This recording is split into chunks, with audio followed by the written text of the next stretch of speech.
আসসালামু আলাইকুম দর্শক। হিউজ একটা প্রবলেম। গত কয়েকদিনে নিউমারাস পিপল আমাকে ফোন করছেন আমাদের বাংলাদেশি কমিউনিটি থেকে এবং অন্যান্য কমিউনিটি থেকে। তাদের মেইন যে প্রবলেম, স্পেশালি ল্যান্ডলর্ড এবং টেনেন্টদের কথা বলছি, মেইন যে প্রবলেম সেটা হচ্ছে ল্যান্ডলর্ড তাদের রেন্ট ডিপোজিট ডিড মেয়াদের পরে ওনারা যখন বাসা থেকে নেমে যাবেন, তখন নেমে যাওয়ার পর বা নেমে যাওয়ার আগ মুহূর্তে রেন্ট ডিপোজিট যেটা 2-3 হাজার পাউন্ড বা 1,000 পাউন্ড সেটা ফেরত দিচ্ছেন না বা অর্ধেক ফেরত দিচ্ছেন, অনেক টাকা কেটে রাখছেন। তার কারণটা কি? কারণটা হচ্ছে আপনাকে ফার্স্ট অ্যান্ড ফরমোস্ট আপনি ওই লোকটা আসলেই ল্যান্ডলর্ড কিনা, আপনি টার্মস অ্যান্ড কন্ডিশন ঠিক মতো পড়ছেন কিনা, আপনি বাসায় ওঠার সময় আপনি ইনভেন্টরি করছেন কিনা। ইনভেন্টরি মানে হচ্ছে আপনি যখন বাসায় উঠবেন, ইউগুলো ম্যাক্সিমাম বাসায় টিভি, সোফা বা ওয়াশিং মেশিন এগুলো থাকে। ওইগুলো যখন উঠছেন, ওইগুলোর কন্ডিশন কেমন ছিল, আপনি যখন নামতেছেন তখন ওর কন্ডিশনটা সেম ছিল কিনা। যদি না থাকে তখন আপনার ডিপোজিট থেকে ল্যান্ডলর্ড টাকা কেটে রাখবে। সো আপনি করবেন কি, আপনি ফার্স্ট অ্যান্ড ফরমোস্ট আপনি জেনুইন ল্যান্ডলর্ডের কাছে যেতে হবে, চেক করবেন আসলে এই ব্যক্তিটা ল্যান্ডলর্ড কিনা। হ্যাঁ, ওনার কাছে কোনো লিজের কপি আছে কিনা বা মর্গেজের কপি আছে কিনা, উনি আসলে ল্যান্ডলর্ড কিনা। ল্যান্ড রেজিস্ট্রিতে গিয়েও আপনি চেক করতে পারবেন, সেটা না পারলে আমাদের সাথে যোগাযোগ করবেন, আমরা দেখে দিব।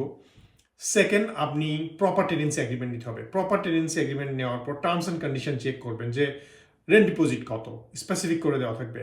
আপনার ইন অ্যাডভান্স কত দিতে হবে, কয় মাসের জন্য দিতে হবে, আপনি যখন নামার কতদিন আগে ডিপোজিটটা ফেরত দিবে বা কতদিন পরে ডিপোজিটটা ফেরত দিবে এটা। প্লাস ইনভেন্টরি যেটা করবেন সেটা হচ্ছে বাসায় ওঠার আগে ছবি নেবেন।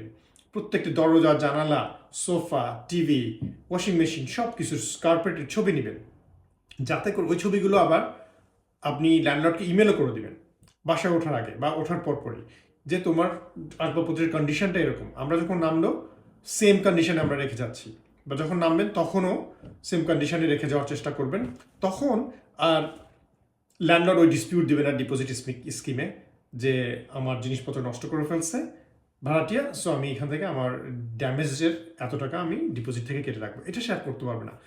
সেকেন্ড থিং, মেক শিওর করতে হবে যে ডিপোজিটটা যখন ল্যান্ডলর্ডকে দিবেন, ডিপোজিটটা যেন ল্যান্ডলর্ড ডিপোজিট প্রোটেকশন স্কিমে, গভর্নমেন্ট 3টা স্কিমে আগের ভিডিওতে আমি বলছি, ডিপোজিট প্রোটেকশনে ডিপোজিটটা প্রোটেক্ট করে। প্রোটেক্ট যদি না করে আপনি তাকে সু করতে পারবেন, আপনাকে রিপোর্ট করতে পারবেন। রিপোর্ট করে তার কাছ থেকে 3 টাইমস মোর ডিপোজিট আপনি নিতে পারবেন বাই ল। সে যদি ডিপোজিটটা প্রোটেক্ট না করে, সে ল ব্রিচ করবে, সো সে ল্যান্ডলর্ড বিপদে পড়বে।